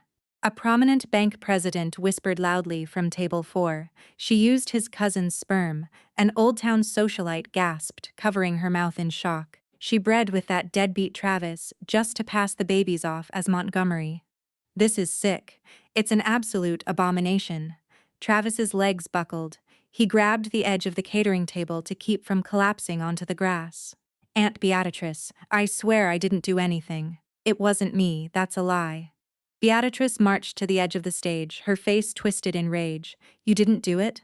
Then explain to this entire town why your verified state driver's license copy is attached to the Prime Life Donor Registry files right here on this table. Explain why the head clinical nurse identified your photograph instantly. Explain why private investigators recorded you walking through their front doors 7 times in high-definition video." Tears of pure humiliated rage finally spilled over Beatrix's mascara-stained eyelashes, streaking down her powdered cheeks. She looked out at the sea of horrified faces, people she had hosted for charity galas, people she had played bridge with for 40 years, and her voice broke into a ragged sob of absolute defeat. "I have spent my entire life upholding the dignity, honor, and reputation of the Montgomery family name," Beatrice cried out, her hand trembling against her chest. "I genuinely believed God had finally blessed my son with a rightful heir to carry our legacy into the future."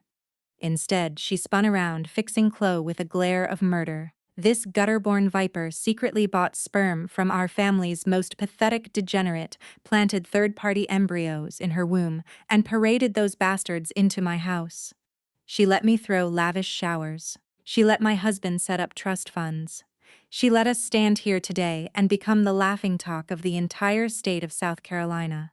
Chloe's psychological defenses shattered completely. In her arms, the infant girl was screaming hysterically. Chloe ignored the child entirely, her face contorted in absolute panic as she saw the circle of social death closing in around her. No, it's not true," Chloe screamed, her voice cracking as she stumbled forward, reaching out to grab Julian's Tom Ford jacket. "Jules, listen to me. Jules, please, your mother is lying. She's hated me from the start. She fabricated those papers because she wants to destroy us.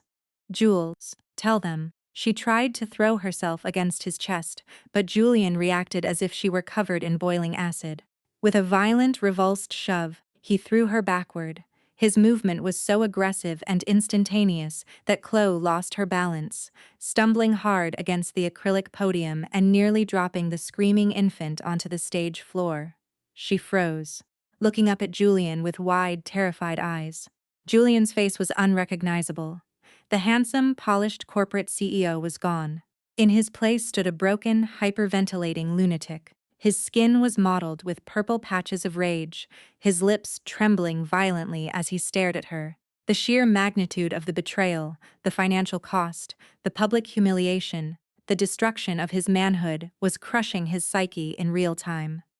"You lied to me," Julian croaked, his voice sounding like two pieces of sandpaper grinding together. He took a threatening step toward her, his fist clenched so tightly his knuckles were bleeding where his nails dug into his palms. "Chloe, look me in the eyes and tell me the truth. Is this real? Did you breed with Travis?" "I didn't. Jules, I swear on my life I didn't." Chloe sobbed hysterically, tears and running makeup turning her face into a grotesque mask. "Your mother bribed someone to make those papers. She wants Elena back. She's trying to frame me." "Frame you?" Beatrix screamed, snatching the remaining documents from the podium and throwing them directly at Julian's chest. "Read them yourself, you blind, arrogant fool. Read the DNA probability charts. Read the clinic's internal donor transfer logs. Look at the time-stamped photographs of your precious wife walking into the clinic arm with your cousin." Julian caught a handful of the falling sheets. His eyes darted frantically across the page. "Client: Chloe Vance. Procedure: frozen embryo transfer using donor K7 Travis Montgomery." Beneath it was a high-resolution surveillance printout, showing Chloe and Travis standing at the Prime Life reception desk. Travis signing a medical release form while Chloe handed the receptionist a corporate credit card. From the guest tables, the murmurs escalated into audible, ruthless mockery. Unbelievable. The guy divorced his successful corporate wife because she couldn't give him kids only to get cucked by his own cousin. The Montgomery family name is completely dead in this state. Old Judge Montgomery will never be able to show his face at the clubhouse again. He bragged about those twins for 6 solid months on LinkedIn. Turns out he's just paying for Travis's litter. Every single whisper, every muffled laugh, every look of pitying disgust struck Julian like a physical blow to the head. His entire body began to tremor violently. In his arms, the infant boy, who he had been holding so proudly just 10 minutes ago, was squeezed so tightly against his ribs that the baby let out a high-pitched, breathless shriek of pain. The stage was an absolute war zone of screaming babies, sobbing women, and paralyzed men. The grand baby debut celebration had officially transformed into the most catastrophic, publicly humiliating, grotesque farce in Southern high society history. Down in my hotel suite, my iPad screen captured every single glorious second of the carnage. My iPhone buzzed on the glass table. A fresh text from Aunt Martha. "The stage is primed. Honey, the whole house is burning down. Time to make your entrance." I stared at the screen, picked up my coffee cup, and took one final calm sip. Then I set the mug down and stood up out my window. The southern sun was blazing directly overhead, casting harsh, unforgiving light over the Montgomery Estate Pavilion. Perfect timing. The best time to walk onto a stage is right when the actors have forgotten their lines. I closed my laptop, picked up a sleek black leather document portfolio containing my second set of parting gifts, grabbed my rental car keys, and walked out of the suite. 10 minutes later, my black rental sedan pulled up to the outer perimeter of the Montgomery estate. I stepped out of the vehicle wearing a pair of 5-in Christian Louis Vuitton heels, a tailored black Gabbani business suit, and oversized designer sunglasses. I pushed my way smoothly through the crowd of shocked, whispering guests gathered near the entrance of the pavilion. Someone in the back row spotted me first. A sharp gasp cut through the murmur. "Good God, is that Elena Consincade?" Within 5 seconds, the entire lawn went dead silent as hundreds of heads swiveled in my direction. The stares were a chaotic mixture of shock, embarrassment, morbid curiosity, and dawning comprehension. For the past 6 months, I had been the town's favorite punching bag, the cold, infertile ex-wife who had been rightfully discarded by the Montgomery clan so they could secure a fertile Southern bride. And now, at the exact moment, their magnificent dynasty was being publicly exposed as a fraudulent, incestuous joke, the discarded ex-wife was walking right through their front gates, looking like $1 million. Up on the stage, Julian froze. He turned his head, his bloodshot eyes locking onto my figure as I parted the crowd. It looked as if he had been struck square in the chest by a sledgehammer. The maniacal rage in his eyes was instantly eclipsed by a massive tidal wave of profound dread and disbelief. He knew me better than anyone. He knew that Elena Kincaid never wasted her time on casual social visits. He knew that if I was walking onto this property today, I wasn't there to be a spectator. I was the executioner. I took my time walking up the center aisle, the sharp times click-clack of my Louis Bouttouten against the brick patio was steady, measured, and completely unhurried. Every step sounded like the ticking of a doomsday clock. I reached the front of the pavilion, mounted the carpeted steps, and stepped onto the stage. I ignored the screaming babies and the hyperventilating Chloe entirely. I offered Beatrix a brief, polite nod of acknowledgement times. Good job, Beatrix times, and then turned my full undivided attention to Julian.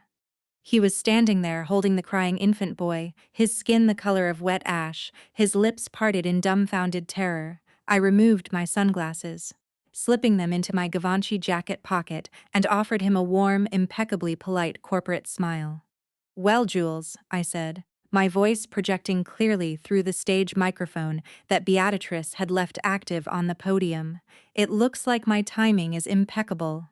With fluid precision, I unzipped my leather portfolio and pulled out a thick stack of legal-sized financial documents bound in blue corporate backing. I placed them gently onto the center table right next to Chloe's scattered Prime Life IVF records. A light southern breeze ruffled the top pages, causing them to flutter with a sharp, crisp rustle. The entire 300-person guest list leaned forward in their chairs, holding their breath to see what the next drop would be. I didn't rush. I looked Julian dead in the eyes, my voice steady, professional, and loud enough to reach the back row of the tent. "You always love to brag to your high society friends that Next Gen Solutions was entirely your own corporate triumph and that my departure wouldn't affect your operations in the slightest," I said smoothly. "So, since you've gathered the entire county elite here today to celebrate your massive success, I decided to do you a professional favor. I came here today to conduct a real-time public audit of your financial books." Julian's jaw dropped. The knuckles of the hand gripping the baby turned bone white. "Elena, stop this. What are you doing? This is a private family matter. Get off this stage." "A private family matter," I interrupted him, my tone light and conversational as my gaze swept out over the sea of county judges, bank presidents, and prominent investors. "Jules, 5 minutes ago you were standing on this exact stage, microphone in hand, desperately trying to show off your wealth, your legacy, and your corporate superiority to everyone in this town. If you love a public audience so much, let's give them a comprehensive presentation." I reached down, picked up the second document from my stack, and stepped to the edge of the stage, handing it down to an elderly gentleman sitting at table 2. Mr. Henderson, the retired managing partner of the region's largest accounting firm and an old associate of Julian's father. "Mr. Henderson," I said respectfully, "you spent 40 years auditing municipal and corporate ledgers in this state. As an independent professional, would you mind reading the highlighted figures on that balance sheet out loud for the audience?" Mr. Henderson blinked in surprise. He looked at Julian, looked at the trembling Judge Montgomery, and then adjusted his reading glasses, focusing on the document in his hands. Within 3 seconds, his professional brow furrowed into a deep V. "This is good heavens," Mr. Henderson muttered into his microphone, which a curious tablemate held up to his face. "This is the consolidated operating cash flow statement for Next Gen Solutions for the past 90 days. Along with certified copies of commercial debt liens in layman's terms, Mr. Henderson," I projected my voice over the crowd. "Julian has systematically pledged and collateralized every single unencumbered asset within Next Gen Solutions. The corporate real estate, the intellectual property, the server hardware, the executive company vehicles, even the projected accounts receivable for the next 36 months have all been mortgaged to secondary predatory lenders at exorbitant interest rates." I paused. turning back to Julian, whose knees were actually beginning to tremble. And to maintain the illusion of solvency so he could secure those emergency bridge loans, he submitted a certified revenue projection based on a $5 million enterprise software contract with an overseas tech conglomerate. I raised my right hand, pointing a finger at a separate red flag document on the table. That $5 million contract is a complete manufactured forgery. The guest pavilion erupted into a massive wave of shocked gasps and angry shouting. A forgery? A local venture capitalist in row 3 shouted, jumping to his feet. He told us at the country club last month that contract was signed and sealed. I was preparing to participate in his Series B funding round next week. He lied on commercial loan applications. That's federal bank fraud. The entire company is a house of cards. Julian's eyes darted wildly around the stage, a look of absolute trapped panic taking over his face. He lunged toward the microphone, screaming over the crowd. She's lying. Don't listen to a word she says. She's a bitter, jealous ex-wife trying to destroy my corporate reputation. That contract is legitimate. She has no internal access to my company anymore. Why would I need internal access, Jules? I laughed softly. A sound as cold and sharp as shattering ice. I am the senior financial risk auditor who built the structural foundation of your company from scratch. That overseas enterprise client you allegedly signed, the corporate entity you listed on the loan documents, was officially dissolved and liquidated by the Securities and Exchange Commission 6 months ago due to insolvency. The corporate tax ID number you typed onto your forged agreement is missing 2 digits, and the digital signature stamp you used, it belongs to an offshore shell firm that defaulted in 2021. I took a deep breath, looking down at his sweating pale face with absolute clinical contempt. Jules, did you genuinely believe that once I walked out of your penthouse, I simply stopped monitoring the financial ecosystem I spent 5 years building? I paced slowly across the stage, addressing the crowd like I was conducting a corporate boardroom presentation to cover his massive operational losses and maintain his lavish high society lifestyle. Julian took out fraudulent commercial loans to pay off old corporate debt, using non-existent future revenue to plug immediate liquidity holes. It was a textbook illegal Ponzi structure, designed to keep NextGen afloat just long enough for him to stage this celebration and con local investors into bailing him out. I lifted my left wrist, checking the time on my diamond-studded Cartier timepiece. However, I'm afraid that exit strategy is no longer viable. Exactly 30 minutes before I arrived at this estate, my legal teams transmitted the complete unedited forensic accounting audit, along with certified copies of the forged loan documents, to the Commercial Fraud Division of the FBI, the IRS Criminal Investigation Unit, and every primary lending institution holding debt on NextGen Solutions. I looked Julian dead in the eye. By my estimation, your corporate bank accounts, credit lines, and merchant processing facilities were officially frozen by federal order roughly 12 minutes ago. Your corporate empire isn't just bankrupt, Jules. It is under active federal seizure. Julian reeled backward as if he had been shot in the chest. You're insane, he whispered, his voice trembling uncontrollably. You ruined me. You destroyed my life. I ruined you.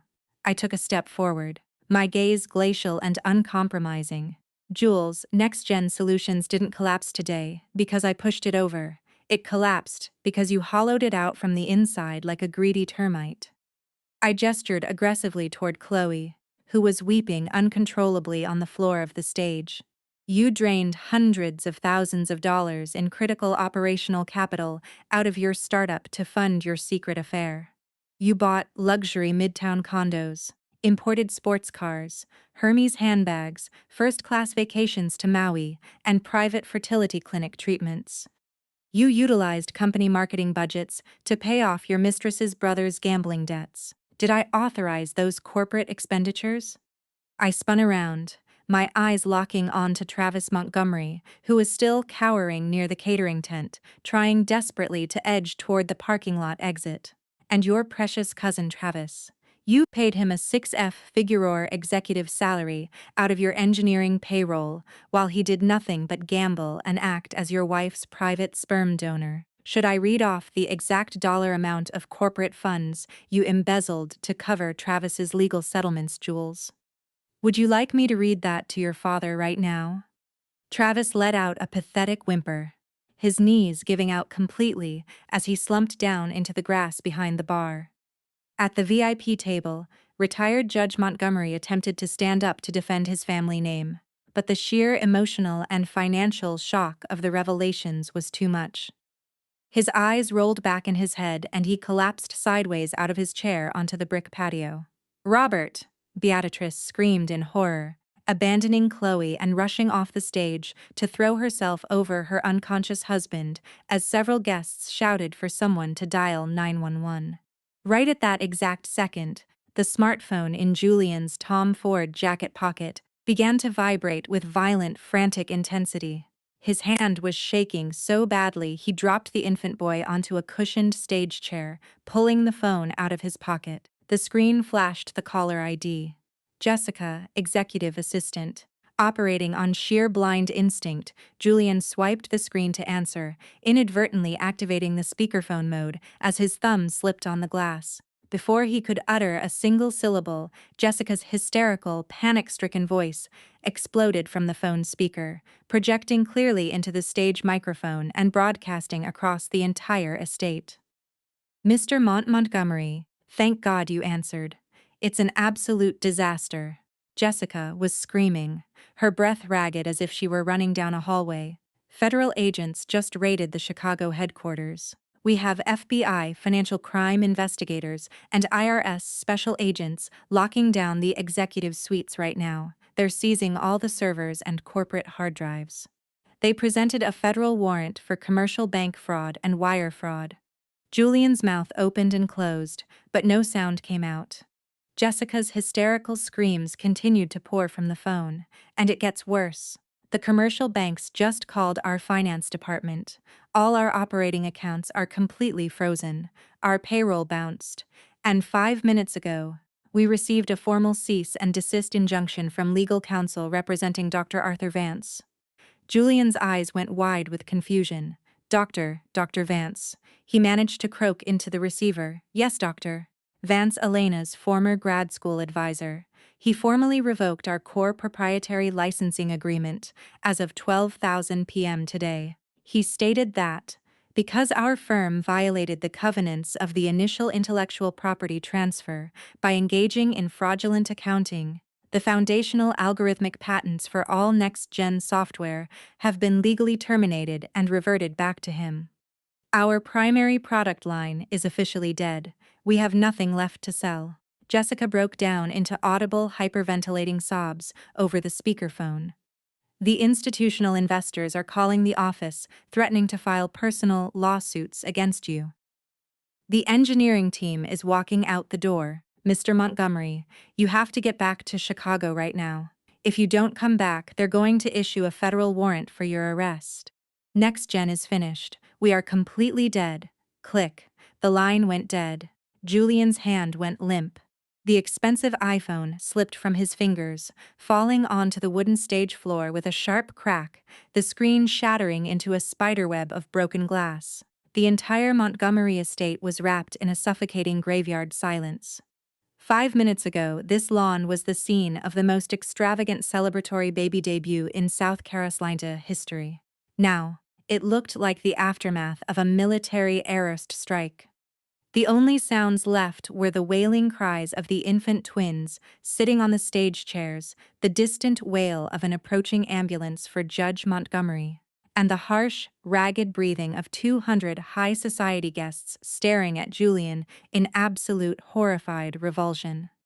The man who had stood on that stage 10 minutes ago bragging about his brilliant corporate mind, his immaculate family lineage, and his status as the ultimate winner in life was completely destroyed. His company was seized by federal agents. His financial assets were frozen. His father was having a heart attack on the patio, and the twin heirs he had spent 6 months showing off to the world were the biological offspring of his deadbeat cousin. He had fallen from the absolute pinnacle of high society arrogance into the deepest, most humiliating pit of personal and professional destruction in the span of 15 minutes. On the floor of the stage, Chloe had completely lost her grip on reality. Her hair was falling out of its elegant chignon, hanging in greasy, sweat-soaked strands across her face as she scrambled on her knees toward Julian, grabbing at his trousers. "Jules! Jules, say something!" she screamed, her voice cracking into a desperate shriek. "Tell them it's a mistake. Tell them your assistant is lying. You're a CEO. You have millions of dollars. We have the babies. Jules, do something." I looked down at her pathetic scrambling form and let out a soft, dismissive sigh. I reached into my leather portfolio one last time and pulled out the final sheet of paper. It was a formalized, notarized certificate of equity transfer. I held the document up high, turning it so the bright southern sun illuminated the bold black legal text and the official corporate seals for the entire front row to see. "I almost forgot to mention one final administrative detail, Jules," I said, my voice cutting cleanly through Chloe's hysterical wailing. "That 15% equity stake in NextGen Solutions that I agreed to take off your hands in our property settlement. I executed the final sale of those shares yesterday afternoon." Julian raised his head slowly, his eyes hollow and vacant as he stared at the document in my hand. "I didn't sell them for much," I continued, a cold, triumphant smile gracing my lips, a modest $15 million in liquid cash. But the primary buyer wasn't a friendly angel investor or a venture capital firm. It was Vanguard Corporate Restructuring, a predatory, hostile liquidation fund known for dismantling bankrupt tech assets. I paused, allowing the weight of my words to sink into his shattered brain. Their absolute non-negotiable prerequisite for closing the buyout was that, upon assumption of equity, they would immediately initiate aggressive corporate liquidation and dissolution proceedings against NextGen Solutions to recover their capital from your remaining hardware and office leases. I lowered the paper, staring directly into Julian's bloodshot, defeated eyes. "Which means as of 800 a.m. this morning, NextGen Solutions is no longer a Montgomery family enterprise. It belongs entirely to a Wall Street liquidation firm. You don't even own the chair at your desk anymore, Jules." Julian stood completely paralyzed. The remaining blood in his body seemed to pool into his feet, leaving him resembling a wax statue of a man. His lips parted, his jaw trembling violently as his brain finally assembled the entire timeline of my actions over the past 2 weeks. "You," he whispered, his voice so faint the microphone barely picked it up. "You planned all of this from the very beginning." "Yes," I admitted cleanly and proudly without a shred of modesty. "I started planning this exact sequence of events the very night I confirmed. You took Chloe to that hotel in Midtown. The moment you decided to betray my 5 years of loyalty, kick me out of my own company, and use my hard-earned corporate equity to fund your lavish new lifestyle with my best friend, your destruction was set in stone." I stepped closer to him, my voice dropping into a low, glacial tone that carried absolute uncompromising authority.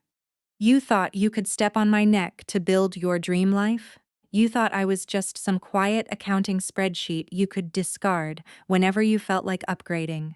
I told you before, Jules, I manage corporate risk for a living. When an asset becomes toxic, I don't just dump it, I neutralize it entirely." From the guest tables, the initial shock finally curdled into open, aggressive hostility. "You absolute piece of garbage," a retired state senator shouted from table 1, pointing his cane at Julian. "You lied to federal banks. You stole from your own startup. And you brought this disgusting, incestuous freak show into your father's house. Judge Montgomery spent 50 years building a spotless reputation on the bench, and you destroyed it in 10 minutes for a cheating gold digger. Call the sheriff. Don't let him leave the county. He's a federal fugitive. Get out of our town, you make us sick." The crowd was swarming around the pavilion now. Several country club board members were physically blocking the exits to prevent Julian or Travis from fleeing before local law enforcement arrived. Down on the patio, paramedics were rushing through the crowd with a stretcher, loading the unconscious Judge Montgomery onto a gurney, while Beatrice walked beside him, weeping hysterically, her royal blue suit stained with spilled coffee and tears. As she walked past the stage, Beatrice stopped for one brief second. She turned her head, looking up at Julian, her golden boy, her celebrated CEO heir, with an expression of such profound, devastating revulsion and disappointment that it looked like she was looking at a dead stranger. She didn't say a word. She simply turned her back on him and followed the paramedics toward the ambulance.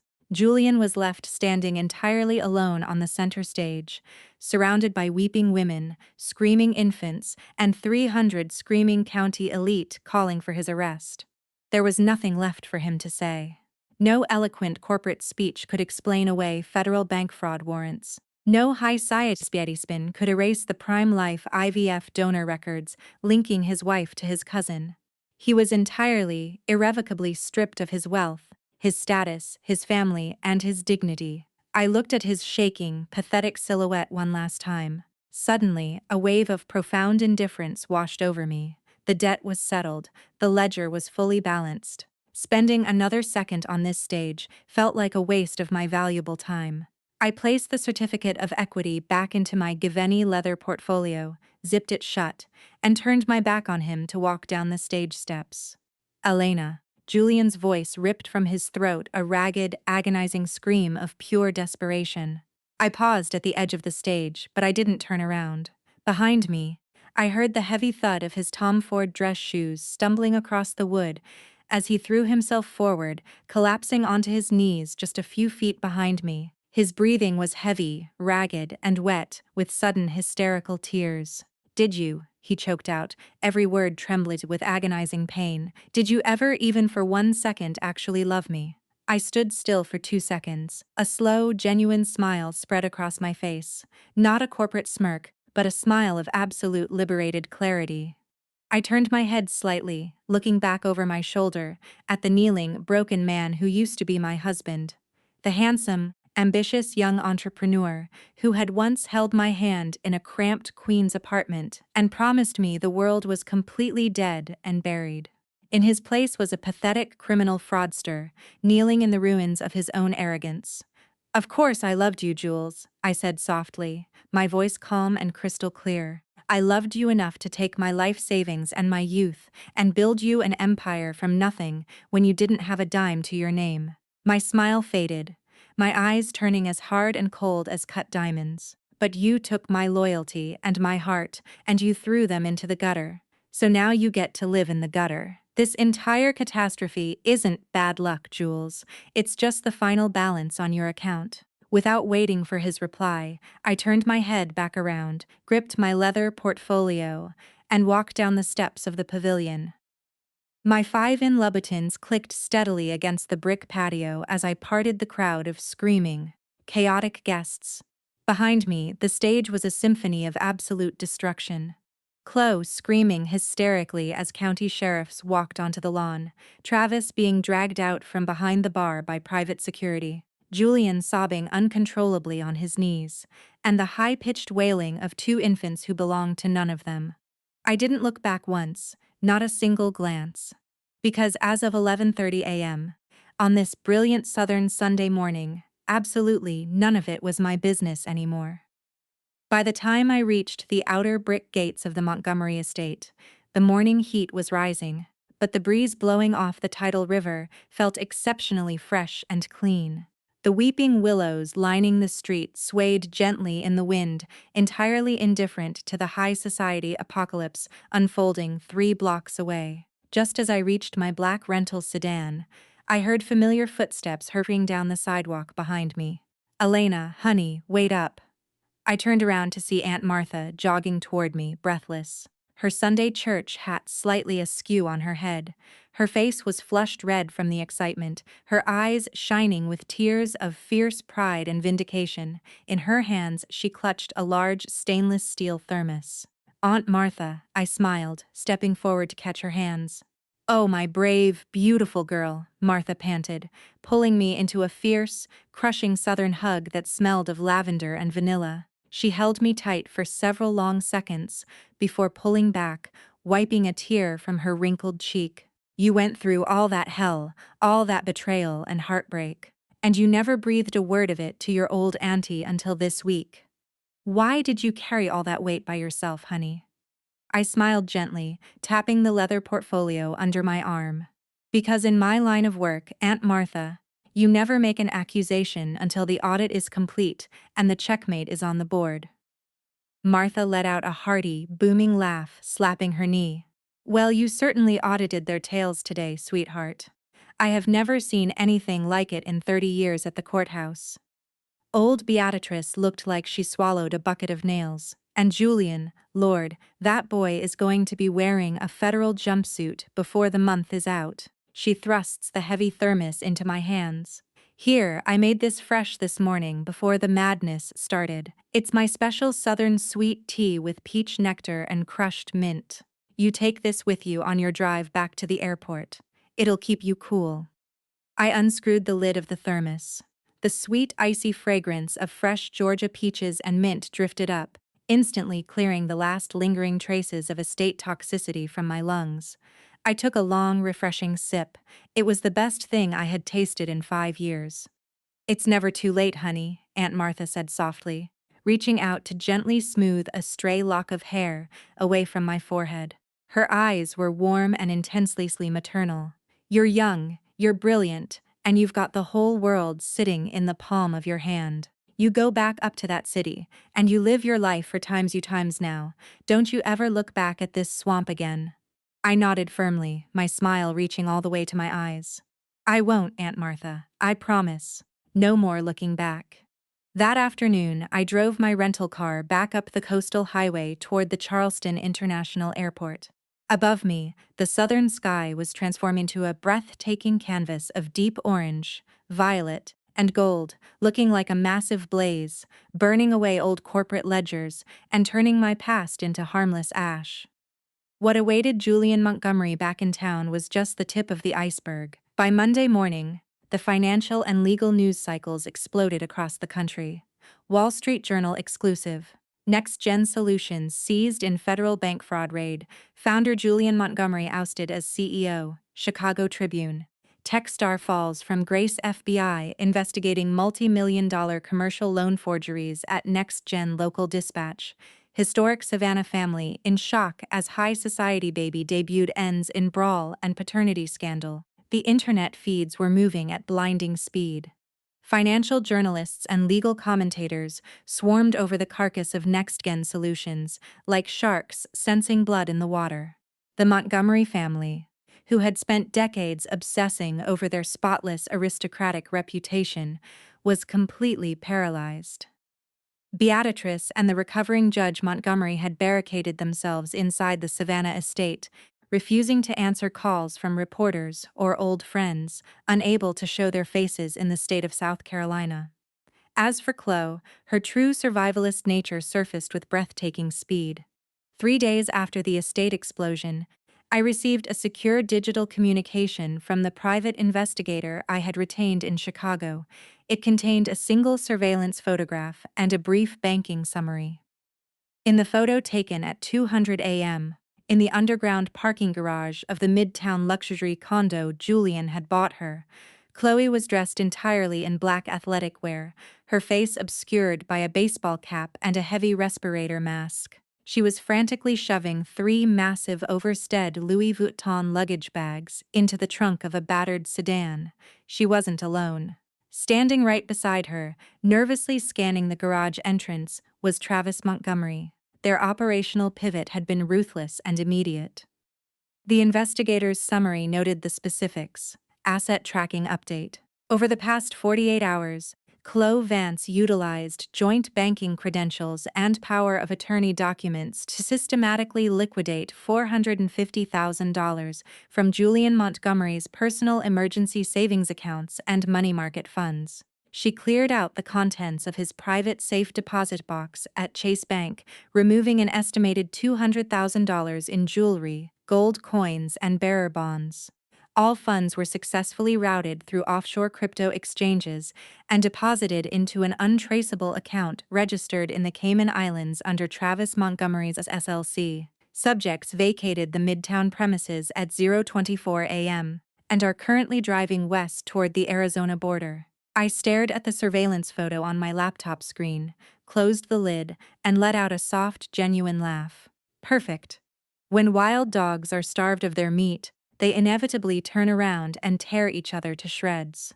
Now, that is a truly satisfying return on investment. 2 days later, Julian finally called my personal cell phone. It didn't come from his corporate iPhone, nor was it from his executive assistance line. He had managed to borrow a prepaid burner phone from someone, likely a bail bondsman or a cheap motel clerk.